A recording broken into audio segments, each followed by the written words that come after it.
Good evening. Welcome to another edition of the 411 Talk Zone radio show right here on YouTube. My name is Leon Jones, and this evening I'm going to get into some politics, but not the type of politics that I've been talking about with the delusion and the Democratic Party and the president, the Republican Party, the more controversial and the social type of politics. Tonight, I'm going to talk about how bills are created from your state and federal governments. You know, a lot of people hear SB or HB. HB is Senate bill, SB is House bill. But to be an informed voter, you need to understand the process. And then once you understand the process, you should understand what is written in the bill because a lot of these bills have a lot of pork in those bills. And generally, there's a lot of debating and compromising going on in order to get something passed. Now, you have a lot of constituents out there, a lot of people who are basically paying the politicians to get their input into the bill, like your lobbyist groups. This is why when you get a bill, the bills are so large. In fact, they're so large that people don't even read it. Back in 2010, when Nancy Pelosi and the Democrats ran Obamacare without the Republican vote, what did Nancy Pelosi and then Nevada Senator Harry Reid, they said you got to read the bill.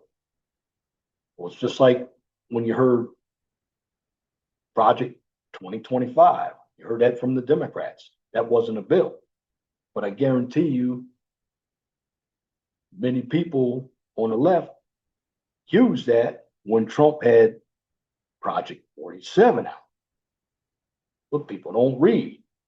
And in this video, and I'm going to do it PowerPoint style, you're going to understand what's really going on with the process here. So I'm going to share my screen and I'm going to talk about first how a bill becomes law at the state level. Now, this isn't my state of Indiana. This is the state of Washington. Now, one thing you need to understand about government here in the United States, it's a parliamentary style government, just like England, where they have the prime minister, the House of Commons, House of Lords. Well, we have president, Senate, and the House. So, how does a bill become a law at the state level? First, you need to understand how the state legislature is structured. And again, this is video. I'm not going to play it from the state of Washington. Now, here I'm going to give you a little overview on the process. Now, it's about 13 items that you must go through in the state of Washington to actually introduce a bill, or for the process to go, because once you introduce the bill, it's got to go through both houses or both chambers. Now, number one, someone says to a legislature, there ought to be a law. Number two, a legislature writes a proposal with the bill drafting an office or an agency. Number three, the bill is introduced. Bill sponsor introduces the bill to the chamber. It is given its first reading, receiving a number and it's assigned a committee. Number four, committee consideration. So in committee, the sponsor requests a public hearing for the bill. The committee discusses the bill and hears comments. Public participation is definitely encouraged. And then it gets on to the fifth step where the committee can pass the bill, send it to the floor with or without amendments, pass it and send it to another committee, pass it and place it on the consent calendar for non-controversial items. And they can also send it to the floor or committee with no recommendation, kill it by voting it down, tabling it, ignoring it, or returning it to its author. Now, the fifth part is very important. They can kill the bill. This is the committee. They can vote it down. They use tabling. That's right, they can tabling the bill. They can ignore the bill, or they can return it to its author. Number six, when passed out of the committee, the bill is given its second reading and scheduled to be discussed and debated by the whole chamber. Then it goes to the floor consideration where the bill is placed on a calendar for a floor vote. The bill is then read for the third time and faces debate and vote by all of its members. Now, if it's passed, it is sent to the other chamber, and then it goes through the same process of committee and floor votes. Then, if bills pass in both chambers and they're identical, then they're sent to the governor. Now, there's what we call a conference committee. Now, if the bills differ, one chamber can occur with the other's amendments or go to a conference committee. The conference committee of senators and representatives debate a compromise, and that bill is sent to each chamber for approval. The bill is given another reading in each house and a final vote. The new bill is then sent to the governor. Then the governor signs the whole bill, signs the line item vetoes. Now, the governor is either going to veto the bill or pocket veto the bill. Now, here's one thing you need to understand. If vetoed, the bill goes back to the legislature for reconsideration. Now, just like in the federal government, and I'm going to get to that in a minute, 2/3 vote of both the Senate and the House is required to overturn a veto. Now, if the veto doesn't happen, then the governor signs the bill or both. Now, something else could happen too. The governor can veto, but remember something, the checks and balances. Both chambers can override a governor's veto and the bill still becomes law. So does that give the governor a lot of power? It gives him basically equal power. If that process were to happen. So again, the governor will sign the whole bill. There are line item vetoes. Veto can be overridden by 2/3 of the chambers. So it's a large process. This is why a number of bills don't get passed. All right, step one. Any member of the legislature, either from the Senate or the House of Representatives, who has an idea or law can draft a bill. These ideas come from the Congress members themselves or from everyday citizens and advocacy groups. Now, the primary Congress member supporting the bill is called the sponsor. The other members who support the bills are called co-sponsors. Now, once the bill is drafted, it must be introduced. If a representative is the sponsor, the bill is introduced in the House. If the senator is the sponsor, the bill is introduced in the Senate. Once a bill is introduced, it could be found on, this is the website for Washington State. Sometimes an identical companion bill is introduced in the other house just to speed up the process a bit. So here's why you may see a bill referred to as SB 0000 and HB 0000. That's step two.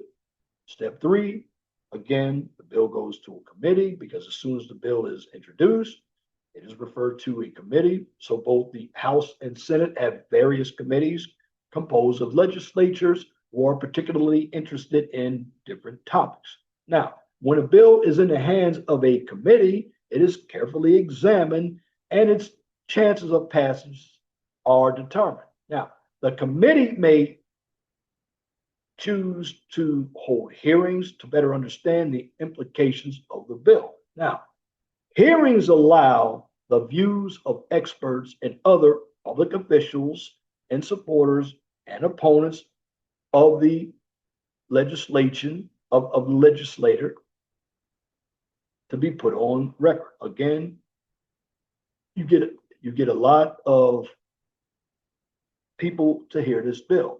This is where the hearings come in. So most of us, because we don't participate in the process, we don't understand what's going on in the bill. This is why you get the experts. You're going to get supporters, opponents. They're going to support the legislation to be put on record. Now, again, if the committee does not act on a bill, then the bill is considered dead. Now, who are these committees? Well, you have the House has its committees and the Senate has its committees. It's a long list. Now the House has the appropriations, the capital budget, civil rights, and this is Washington State now, but every state has the same type of government process. You have your civil rights, your college, your commerce, your consumer protection and business, education, environmental and energy, finance, healthcare, housing, human services, innovation, labor and workforce, local government, public safety, rules, rural development, state government, and transportation. And your Senate, you have your agriculture, behavioral health, early learning, environment, financial institutions, health and long-term care, higher education. You have your housing, stability, human services, law and justice, local government, labor and commerce, rules, state government, transportation, ways and means. And then you have your joint legislatures, joint legislative committees, work groups, task forces created in 2020, proving institutional education programs, and that's the Outcomes Task Force. 2019 hatchery spending and behavioral health.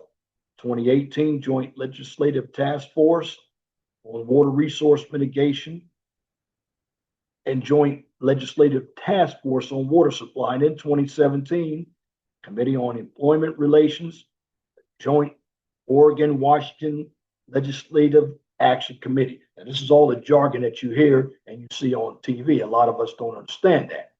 Again, step four, when hearings and subcommittee review are completed, the committee will meet the markup. They will meet the markup of the bill. They will probably make changes and amendments. The committee report on the passed bill is read in open session of the House or Senate, which is called the floor. Now, bill goes to the Rules Committee.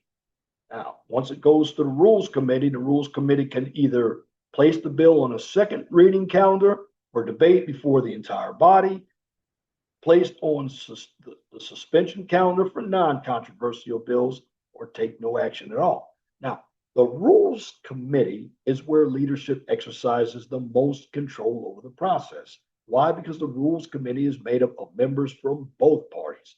So basically, each member on the committee gets to select 2 or 3 bills that will move on to the next step in the process.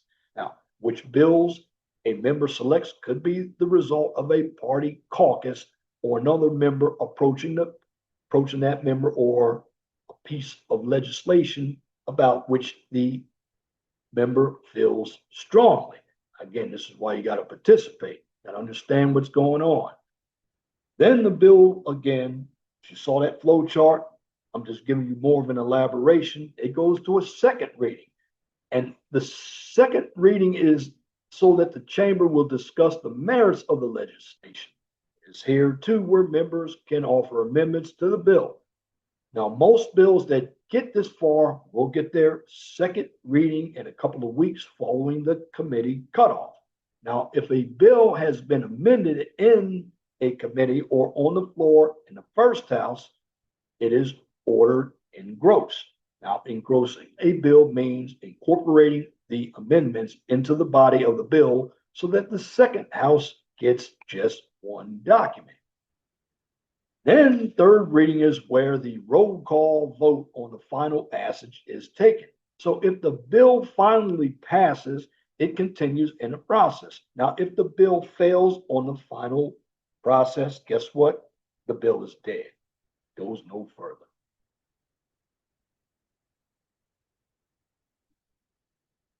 Step 8, they do it again. So after passing one house, the bill goes through the same procedure in the other house. This is where the companion bills are helpful, because at this point, the other house may have put the bill through steps 1 and 6 already. Now, the second house may approve the bill as received, it may reject it, ignore it, or just change it. So, if amendments are made in the other house, the first house must approve the changes. And this may form what we call a conference committee to resolve or reconcile the differences between the House and Senate versions of the bill. Now, if the conference committee is unable to reach agreement, the bill dies. But if an agreement is reached, the committee members prepare for a conference report with recommendations for the final bill. Now, when the bill is accepted in both houses, it is signed by the respective leaders, sent to the governor. What is the governor going to do? He's going to sign it or veto it. Now, the bill will become a law or not. So once it goes to all the committees, approved by the leaders in both chambers, and the governor signs the bill into law or may veto the bill or all part of it. Now, if the governor fails to act on the bill, now here's Washington State, that bill can still become law without a signature. Now, if the governor vetoes part or all of it, the legislature may vote to override the veto. Now, from the governor's desk, bills go to the Secretary of State, who assigns a session law chapter number. And step 11, going ghost. The legislature works within a framework for a 2-year cycle. So there will be at least 2 regular sessions, a long session in the odd years and a short session during the even years. There could also be any number of special sessions. So therefore, just because a bill did not make it all the way through the regular session in the odd number years, it does not mean that it is dead. Carryover bills can be taken up again in the subsequent sessions during the biennium at the end of the session. And all bills, talk about all bills will be returned to the first house and they're basically introduced and they go through the first house and then they're reintroduced and they're retained in their present position. Again, when you look at what I just given you, basically your state government parallels your federal government. Now, what I'm going to do is go back. I'm going to talk about the federal government. I'm going to show you the parallels. how a bill becomes law. Now, in this one, how a bill becomes law, you might see some familiar faces. Now, this is for the federal. Our bill will be introduced in the House of Representatives. Now, this is the federal. Now, most bills can be introduced in either the House or Senate. The only exception are revenue bills, which must begin in the House of Representatives. Types of bills. Well, you have public bills. They apply to the entire nation. Then you have private bills. They apply to specific areas or a specific group of people. Then you have your joint resolution that carries the force of law used to propose constitutional amendments. A bill is introduced in the House by dropping it into a hopper. This is a young Nancy Pelosi. So after the bill is placed in a hopper, it is numbered, read, and referred to committee by the Speaker of the House. And this right now, Mike Johnson's the Speaker of the House. Now, how can the Speaker mess with a bill? Well, multiple referrals, sending a bill to multiple committees, simultaneous referral, several committees get the bill at the same time. Sequential referral, and it's by sending the bill to one committee, then another, etc. It's a good way to kill a bill. Why these bills get tossed around, and a lot of them don't get through. Now,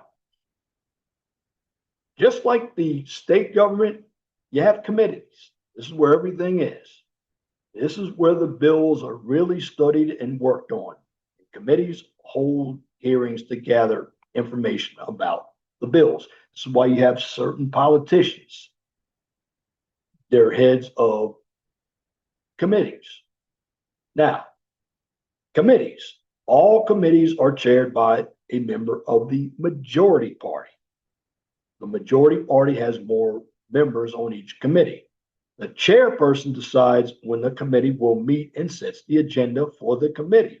And the chairperson is going to decide which bills will be discussed. Now, the committee action is pass the bill as it is. You can amend the bill. However, it must go through markup if this happens. You can kill the bill. You can rewrite the bill. Go to the floor as a committee bill. You can recommend the bill unfavorably. Then you can pigeonhole the bill. This means that it sits in a pile and the committee never gets it. And I guarantee that's what happens to a number of bills in government. And that's why the citizens don't understand this process and they don't get what they want. There's a number of bills right now sitting in a pile. Now, you can have a discharge petition. That's to get the bill out of a committee if it has been pigeonholed. So this forces the committee to take action on the bill and move it to the next stage. You must have a majority of the members' signatures to get the bill into a discharge petition. Discharge petitions can only be used in the House only. Now, we're talking about you can use the word chamber, but we're talking about the House and the Senate. Then you have a rules committee, just like you have in the state government, because the next step in the House of Representatives is to go through the rules committee. And it is a very powerful committee because all bills go through this committee and it decides where bills go on the floor for debate. Now, the majority party has a 2-to-1 majority on the committee. Now, you have to understand this is why you want your party to win the midterms and to win the year that the president is elected, because the party in power is going to get most of the say, but there's something called a filibuster by the minority party as well. Now you have rules committee options. There's the open rule, means the bill can be amended on the floor during the debate. There's the closed rule. That means no amendments will be allowed during the floor debate. It must be passed or killed as is.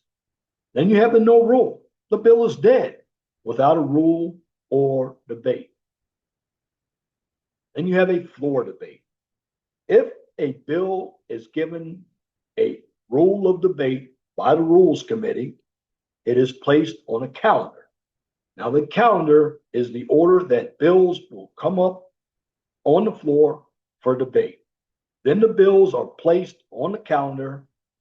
And by the way, even when they're on the calendar, it is not first come or first served. Most of us might think it is. Also, with this floor debate, it gives all of the members of the House a chance to debate the bill. Now, there must be at least 218 members present. This is known as a quorum. Now, why is it 218 members? Well, in the House of Representatives, there are approximately 435 members. That's where that 218 comes from. That's the majority. Also on the floor debate, a bill gets a second reading, then the floor is open for debate. When debate is concluded, the bill is read for a third time, and each member may speak up to an hour. And that's speak up, going back, they may speak up for or up to an hour. So that means you're on the floor and you're debating. You have your notes. You have up to an hour to speak. After that, your time is up. Now we get to the House of Representatives vote. Now, if the bill isn't controversial, they will use what we call a voice vote. Now, if it could be a close vote, the House will use what we call a roll call view. This is computerized. Now, if you watch, I can't remember what that C-SPAN, that's what it is. You can see all this live on C-SPAN. You have the yays and the nays. And the yays, they're all computerized, and you will see the parties on who's voting yes or who's voting no. And generally, a number of these bills are voted on party lines. Now, vote on the bill. Again, bill is read by title, put to a vote. Members may vote yea, nay, or present. The next step, if the bill passes, it goes to the Senate. If the bill does not receive a majority of votes, at least 218, the bill is dead. And the bill must be reintroduced and the process starts all over again. All right, the Senate. Oh God, you got former Senator Harry Reid of Nevada up here. Well, the bill is referred to committee so that the members of the committee can now study the bill, just like on the state level. Then you have your committee action. The committee in the Senate has the same options as the committee in the House. They can kill it, pass it, rewrite it, amend it, or recommend it unfavorably. And then they can also take it to the floor for debate. Because if the bill passes the committee with a majority of the vote, it goes directly to the floor of the Senate. Now, the Senate does not have the Rules Committee like the House. That's the difference. The Senate doesn't have a Rules Committee like the House. Now, the floor debate in the Senate is similar to the floor debate in the House. The bill gets its second reading, it's debated, gets its third reading, and then it is voted on. Now, you have differences between the House and Senate floor debate. Now, the differences are between the two chambers. Amendments do not have to be related to the bill. Now, in the Senate, there is no time limit, so the senators can filibuster. This means that you can talk a bill to death. And once you have been given permission to speak. You can talk about anything. That's what the word filibuster means, because you can say anything that has nothing to do with the bill. Now, we get to the filibuster. As long as someone is talking, no business can take place. Just as I mentioned before, the filibuster is used by the minority party to get the majority party to compromise. The Republicans are currently filibustering a bill on cybersecurity, amongst others. Now, this is not true. This is old information. I'm just giving you some education on how the process works. Now, a filibuster can be ended by invoking what we call a cloture. A cloture takes 60 votes to invoke a cloture. So it is very difficult to end a filibuster. In other words, you don't see too many senates that are going to get 60 votes. That's why you will never end the filibuster. Now, the vote in the Senate, it also starts with a voice vote or a roll call vote. The difference between the Senate and the House is the Senate's roll call vote is not computerized. And the Secretary of the Senate calls each senator's name twice. You can see that on C-SPAN. Now, there are options. If the bill is passed in the exact same form as passed by the House, the bill goes straight to the president. If the Senate makes a small change in the bill, it goes back to the House floor. And what the House is going to do, they're going to look at it. And guess what? Once they look at it, then they have to approve it. Then the change goes to the president. The bill will go from the House to the president. But the House has to approve the change. Now, if the House doesn't approve the bill is dead. You also have your conference committee in the Senate. And of course, you have them in the House as well. Now, if the Senate makes significant changes in the bill, it is sent to a conference committee. And you see how all this back and forth goes. This is why it takes so long for any bill to get to the floor. Because when you go to a conference committee, this is where things can get very sticky, because you have members who are representing both the House and the Senate on this bill. And when the conference committee meets, their whole purpose is to come up with a compromise bill. Also, the compromise bill is then sent to the floor of the House and the floor of the Senate. If both chambers approve, the bill goes to the president. If one or both vote the bill down, the bill is dead. To the president. Once the president receives the bill, he has 10 days to take action on the bill. Here are the president's options. He can sign the bill into law. He can veto the bill. And then once it's vetoed, guess what? It goes back to Congress. However, Congress can still override the veto with a 2/3 majority vote. Now, with the president, he can allow the bill to become a law without his signature, or he can do nothing. And if Congress is not in session, guess what? The bill is dead. And that's how everything works when it comes to the bills. And you see the process, it takes a long time. And to be an informed voter, a lot of this information is put out on the websites. One reason why people, when it comes to politics, become low information voters, because they're listening to everything that the media is telling them. The media on both sides.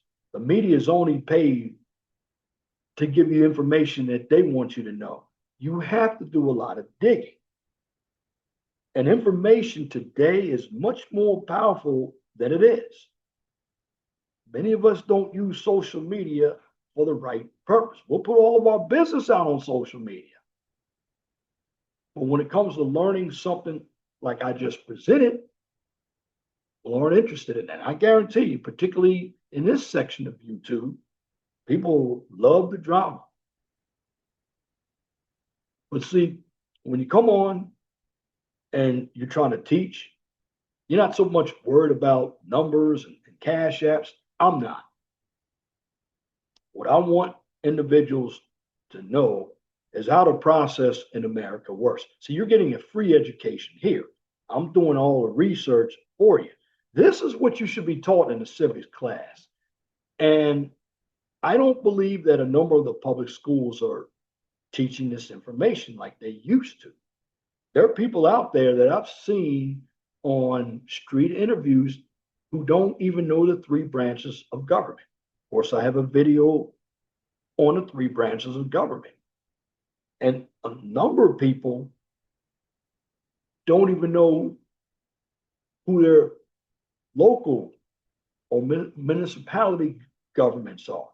You have to know how they work. And the only way you can find out is you can, like me, I work for the government. I work for the city of Indianapolis. So I know that everything comes down from there. And then it works the same way in the city government, the county government. It's the same type of progress. Now, when you get into the lower level governments like your city, your county, or you're going to have a lot more battles. Why? Because you have a smaller budget. You don't have as many members.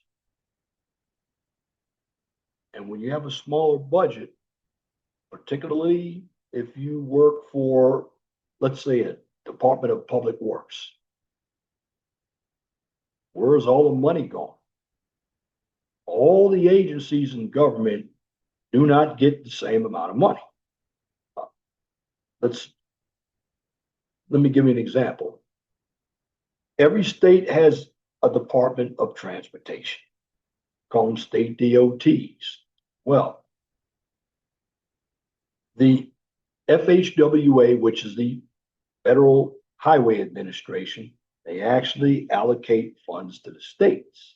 Now, do all states get the same amount of money? No. Some states get more, like California is going to get more than Indiana. Why? Because they have more roads. Now, even when that money does come from the federal to the state, now the state is going to decide also which projects are going to get funded. And they're going to be bills as well. Like there's a bill that just passed here in the state of Indiana. And I'm in the construction industry. It used to be that contractors,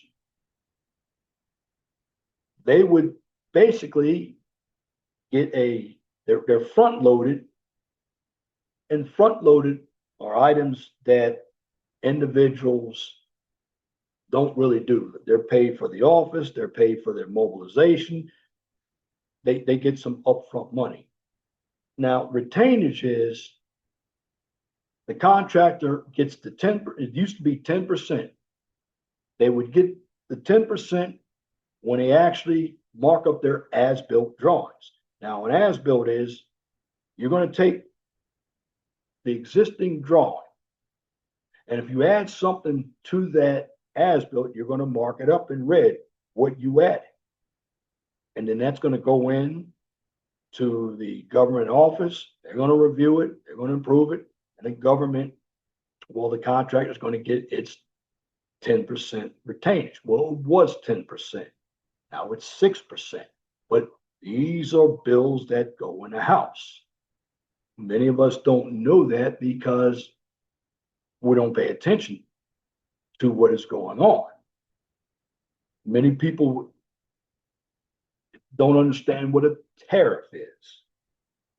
But these are issues. Like there's a bill right now It's called the Big Beautiful Bill. I've read some of it that the Republicans are trying to get through. Now, there are some things that I agree with, and there's some things that I don't. Now, we talk about the debt. Bill adds probably $2 or $3 trillion more of debt. Now, I'm going to tell you this about this country. We hear about the debt all the time. This country's always running debt because the money, when we talk about waste, both parties waste money. They're giving it to their friends. And in these bills, there's a lot of pork. Yeah, you may have a bill that sounds good, and like taxes on tips. Well, a lot of people thought, oh yeah, we're gonna have tax on tips. Well, you're not going to be taxed up to the first $25,000. Now, of course, that works good if you don't make $25,000 or more tips. See, and they'll put language in there that it looks good, but until you read the fine print, you're always going to be behind the eight ball. That's why I'm here to read the fine print. Now, has the no tax on overtime gone through? No. Now, I'm also wondering what part of the bill, I believe that airplane that Donald Trump got from Qatar that he's going to use for Air Force One. I think if you're asking me, you got to take that out. That's contributing to the debt because now you're spending. He's talking about, and I call it down the middle. Well, I voted for Trump. You're talking about spending. That's something you'll need to spend because if you're going to spend on that, then you cannot get on the Democrats about wanting their socialist programs into place. You have to spend money and you have to spend it wisely. And a lot of these bills, they have spending bills. In fact, the government votes on budgets just about every year. Still can't get them right. That's how the process works. This is why, again, you have all these committees, you have all these HBs, which are House bills, Senate bills, cloture votes.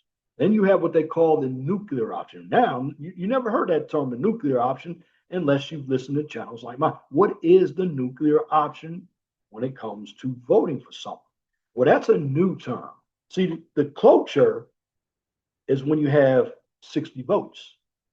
That can kill the filibuster. But since you have the filibuster, you have people like, i.e., the Democrats, they started it first, and then Mitch McConnell put it into effect. You have a nuclear option. The nuclear option is when you get 51 votes, because most people in the Senate vote along party lines. So you're not going to have 60 votes. And you're going to have people like, I'll give you an example. He's no longer in Congress, but Joe Manchin. He was the governor of West Virginia, and he became a senator of West Virginia. Although a Democrat, his constituency in West Virginia is mainly Republican. Just like Brashear, Governor Brashear, Democrat of Kentucky. Got to be careful. Although he won, he's probably a blue dog Democrat. But his constituency is probably Republican. And then you have Susan Collins. Now, Lisa Murkowski, I don't know what's going on with her up in Alaska, but she and Susan Collins of Maine, I can understand Maine because Maine is predominantly liberal, but you don't have a large population in Maine. You have Bangor and you have Portland. Those are the two biggest areas of Maine. And when you get to the New England areas, if you really think about it, the whole Northeast is definitely liberal. And I'm talking about the New England area, which New England starts from Connecticut all the way up to Maine. But the states get smaller because the largest populated city in New England is Boston, probably around almost 680, almost 700,000 people. Boston is population wise close to what Washington, D.C. is. But that is the largest area. Now, you have certain areas that have a lot of influence. Boston in that area is very big because of some of the universities. Now, you look up in the New England area, you have your Yales, your Harvards, your MITs. Colleges have a lot of influence. And you look at what goes on in those states. One thing that's common, they're all run by Democrats and they're all high taxes. Now you look at a place like Atlanta. Now Atlanta is still South. Problem with Atlanta is you have the liberals who got tired of paying high taxes in the Northeast, so they moved down to Atlanta. And guess what? Atlanta becomes another liberal city. If you look at all your urban areas, they're all liberal. High taxes. They live a different life. But you have people from California, people from New York, they bring that mindset along with them, and they just corrupt the southern cities. This is why when you turn blue, you might as well just go ahead and just get yourself a sickle, because the blue hens out there want socialism. Now I'm invoking all this in there because you have to look at the governments. What are they voting on? What kinds of bills are they putting through their chambers? That's why I had to bring that up.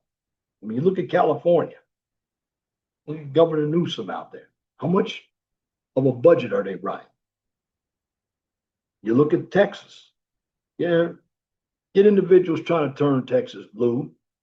It's not going to be blue for a while. You might have Dallas, Houston, San Antonio. They might be a little blue, but you have a larger population. Look at Florida. Florida used to be a purple state. Now, one state that really concerns me, now, when I was there, you had George Allen and you had Governor Jim Gilmore. When I lived in Virginia, it was always red. In the 2000s, it turned blue. And it turned blue because of the DMV area. When I mean DMV, it's Delaware, Maryland, and Virginia. And lots of influences in that area. It's Northern Virginia, because if you get down into the Hampton Roads area, it's all military down there. And if you get down to the Blue Mountain area, I mean, shout out, you got I-64, I-81, US 501 down there, US 11, US 220. And I'm talking about, you got Lynchburg, you got Roanoke, those places. Right along I-81, you got Blacksburg. It's red down there. But Richmond is the capital, but you have a lot of representation from Northern Virginia. Now, you have a Republican governor and a Republican lieutenant governor, but that state's still blue. Why? Because of Northern Virginia. Now, what makes Northern Virginia the cream of the crop? Because a lot of the federal government jobs are right up in Northern Virginia, DC, and Maryland. In fact, the largest employer in the DMV is the federal government. And then you got the state government up there as well. And then you got a lot of local governments like in Loudoun County and Fairfax County. This is what people don't understand, because you have a large constituency up there who is voting for government programs. Because, a lot of these government workers, this is what they don't tell you about the government programs. See, the government programs also create jobs for government workers. And it's not about, we hear about welfare going to be, welfare goes up the chain just like it goes down the chain.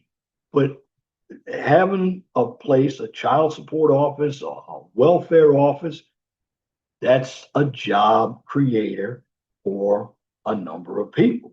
So, we talk about the money that's going out to welfare. Now, I'm not saying everybody should be on welfare, but only 2% of the money goes probably to welfare. A lot of the money was going to your illegal immigrants out there, but it's really going to your state and your county workers because they work in the welfare office. People don't forget that.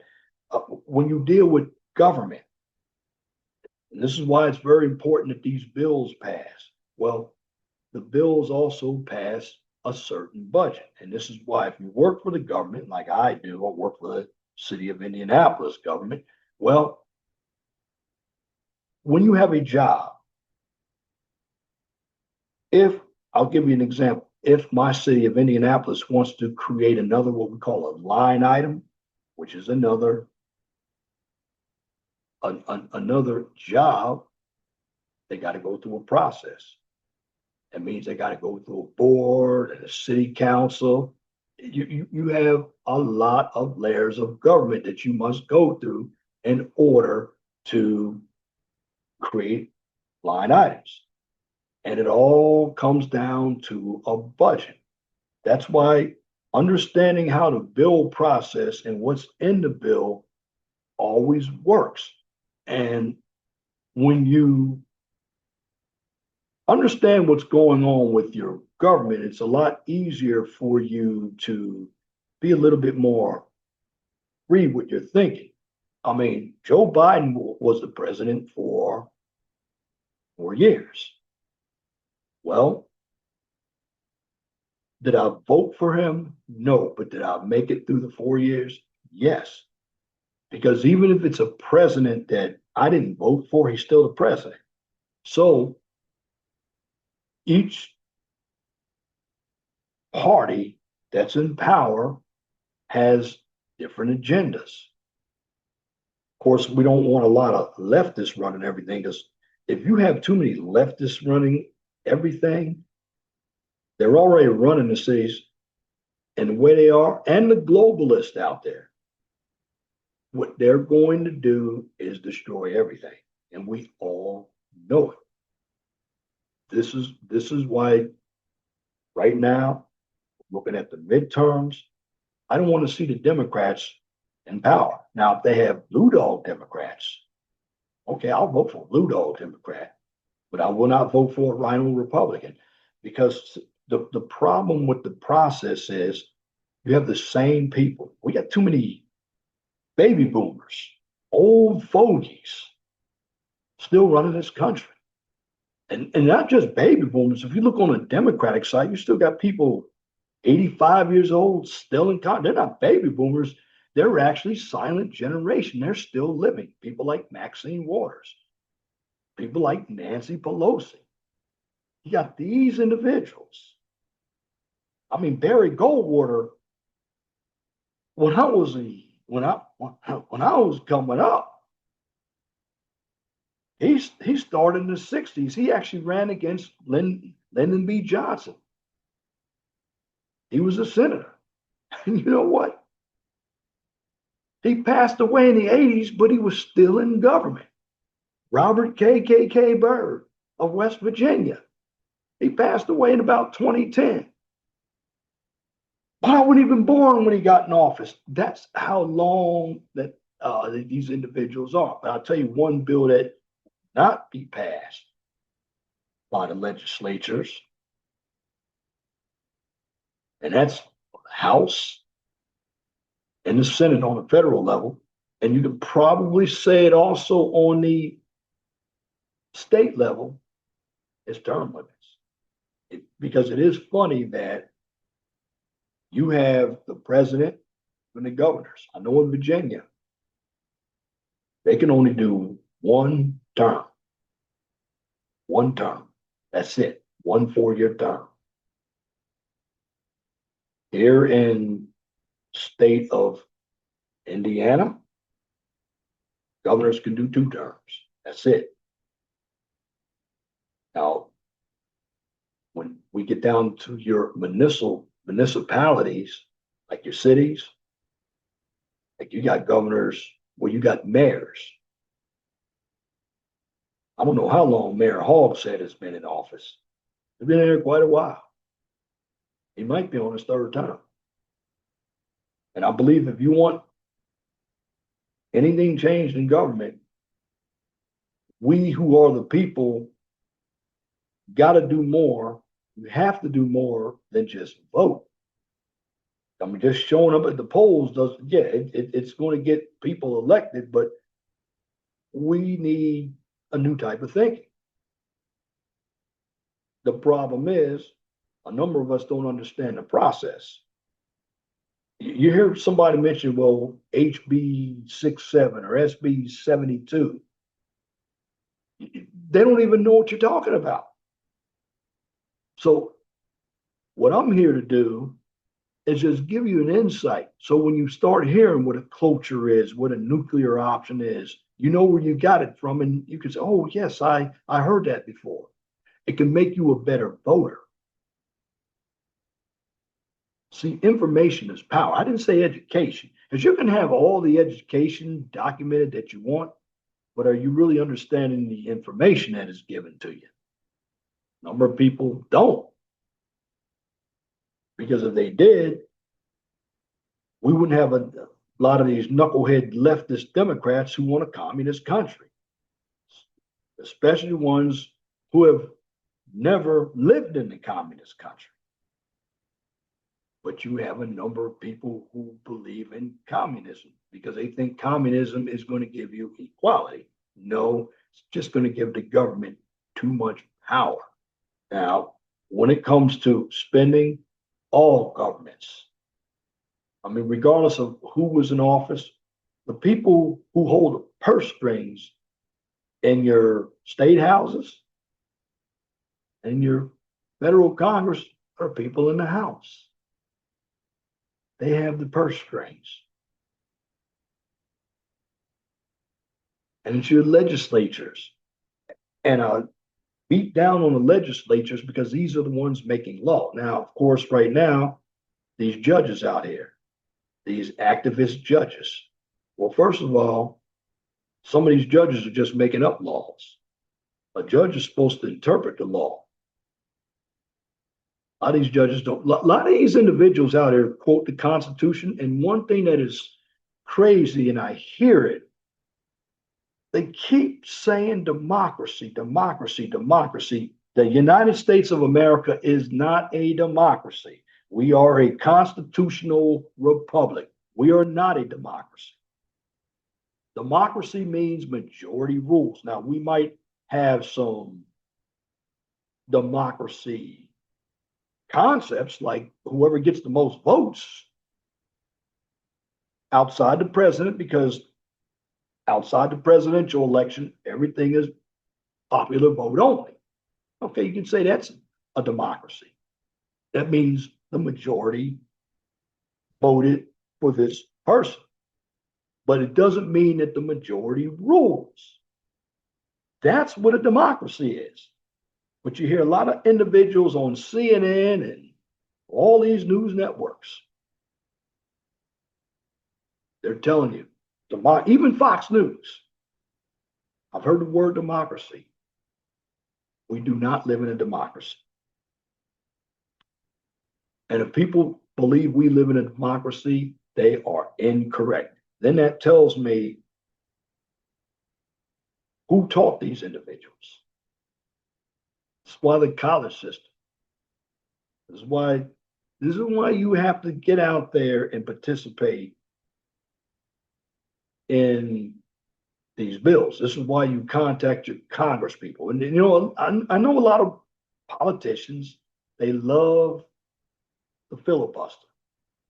In other words, when I mention filibuster, They can take a long time to say something, blow a lot of hot air, and it has nothing to do with what you're talking about. Because a number of people do filibuster. They filibuster because they don't have an answer or they just want to drag something out. But you have to use what God gave you, brain. Get the information. And I'm just going to say this. You do your own research. You don't even trust my information. But know that I'm delivering something to you because I've already researched. Do your own research. See, one belief that I have in this country, the reason why I tell you a number of Americans are stupid is because they just don't do any research at all. Americans are too caught up in the entertainment. And I just believe that the Americans today, they're not as mature as they were in the 50s, 60s, the 70s, and 80s. They're not. They're very immature. They're more delusional now. They want everything handed to them. They're not willing to go work at places like McDonald's. You know, McDonald's people still don't want to work at McDonald's or Burger King, and they're getting $15 an hour. Isn't that what the Democrats wanted? See, the federal minimum wage is still $7.25. Now, I remember when the federal minimum wage was $2.89 and $3.35. It stayed $3.35 until right around 1994. So it was a whole decade that minimum wage was $3.35, then it went to $4.25, and then it went to $7.25. But now each state has their own minimum wage. I mean, when I was 15 and 16 years old, I could not imagine making $13, $14, $15 working at McDonald's because those are jobs that are unskilled and people come and go. I mean, you work at Walmart, but people working at Walmart making 15, 20 bucks an hour. Unheard of. Bottom line is this. When you understand what's going on with the government, our government, and I'm just going to say this, if you don't like the way things are run here, because you have a number of people on the left, they don't really like this country, but it's funny that they're benefiting from this country. And they have the mainstream media doing a lying for them because the mainstream media pays talking heads to lie. They do. And don't think because you have individuals who are on Newsmax or News Nation that they're all conservative either. They might have conservative hosts, but you look at a number of the people in the background, camera people. You look at people who are your producers. They could be leftists because again, their little journalism degrees and their communications degrees, they're talking heads. That's why you have a problem. And if you think about it, you look at CNN, Scott Jennings, Kevin O'Leary. There's an African American gentleman, and I forgot his name, but when you hear those guys talk, it seems to me that they are the only individuals who are on the Republican side. Let me tell you another thing as I go through this video. And black people have to stop doing this because they do it. Most black people, they call themselves, they'll tell you they're not, and I've heard some here on YouTube, they want to be right, particularly some black men that come on some of these other channels. I'm not going to blow up these other channels, but they talk about numbers. Just because you give me a number, numbers change daily. You need to give me a trend.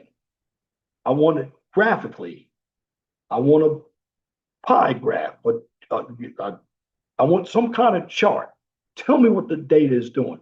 A lot of them will quote a number, but they don't know how to interpret data. But they're making an argument to try to be right. You're not always going to be right. That's that's the issue that people don't want to hear. You look at the Democrats, a lot of stuff is blown up in their face, and they're trying to cover it up. And then they're trying to go out and they're trying to buy votes because when they lose their power,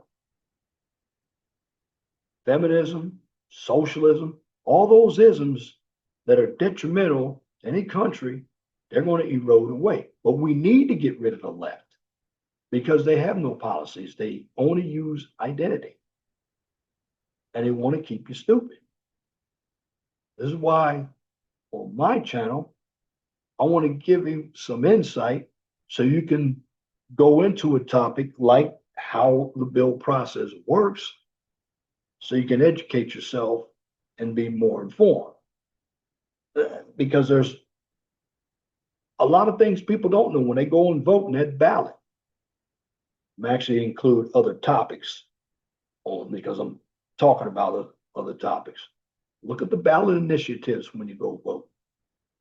And just because you don't have a midterm or you don't have a presidential election, if there's another election, a local election, go vote in that. You need to know what people are doing on all levels of government because your tax money, you are paying taxes. It goes to not just federal and state government, but it also goes to your local government. Your local government may be your city government, and it may be your county government. So, as I conclude, what I just gave you tonight was a process on how bills work in the state and federal governments, with the committees, with the vetoes, with the filibusters, with the rules committee, who holds the purse strings. This is what was outlined in tonight's topic. And of course, I touched on other topics, political topics as well. But bottom line is, I'm here to do is to give you some information. Take the ball and run with it any way you want. But the more information you have, the more powerful you are. And why do I say the more information you need? You're in the real world and you want to get through all the scams, all the excuses. See, the people with low information, they're easy to influence. The people who have a lot of information, they're going to do a lot more questioning. And remember something, people in power, people who are high information voters like myself, we also vote.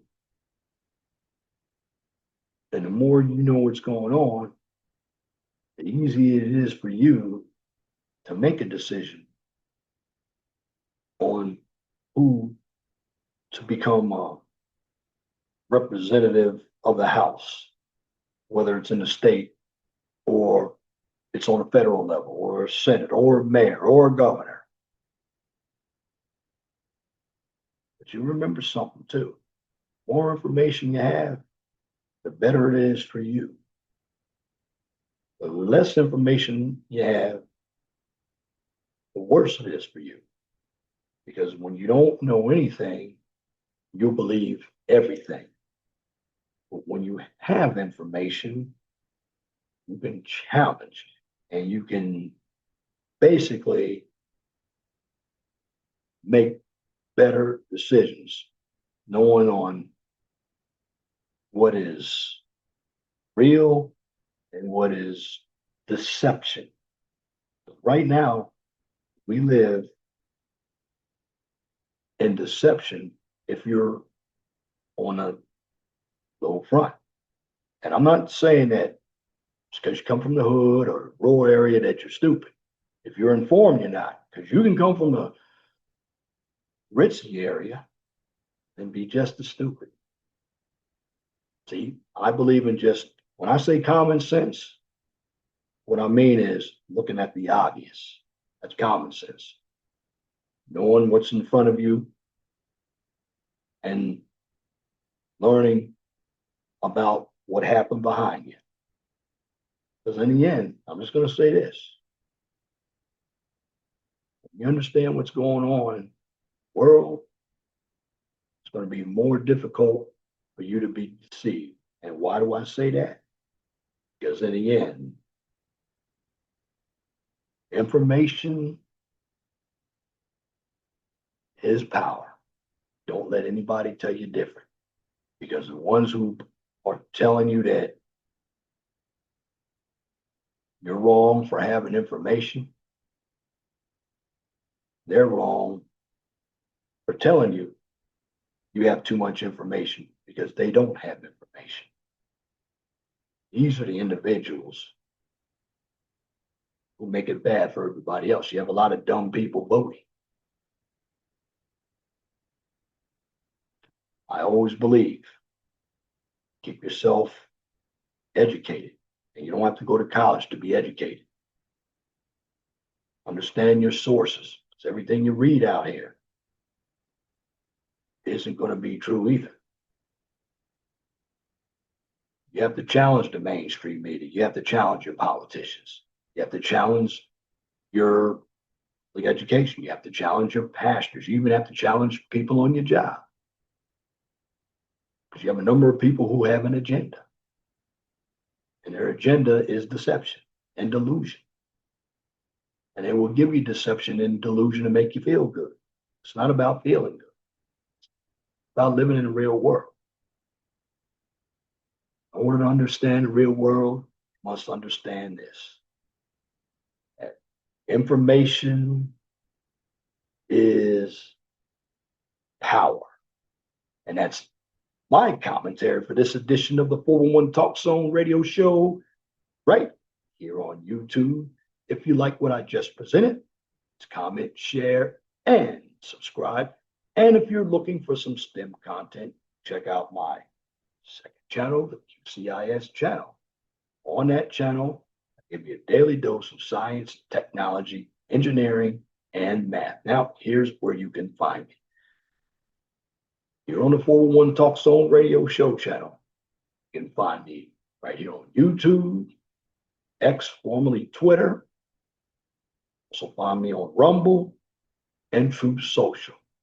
And for the QCIS channel, you can find me right here, YouTube, X, formerly Twitter, and LinkedIn.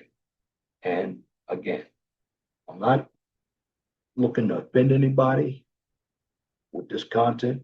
I just want to build up your knowledge. And also, don't be so envious over what other people have. Because I'm going to put this right out there to you. Always be blessed for what you have. Don't worry about what you don't have. Know that the sun rises in the east, it sets in the west. And if you are offended by some of this information, you don't have to be. Knowledge is power. So what I'm going to say to you is this. If it doesn't apply, let it fly. But if the shoe fits, wear it. If you don't like the shoe, then change it. And once again, thank you for listening to this edition 401 Talk Zone radio show right here on YouTube. Till next time, my name is Leon Jones. You ought to have a wonderful and gracious evening. God bless you. I'm out.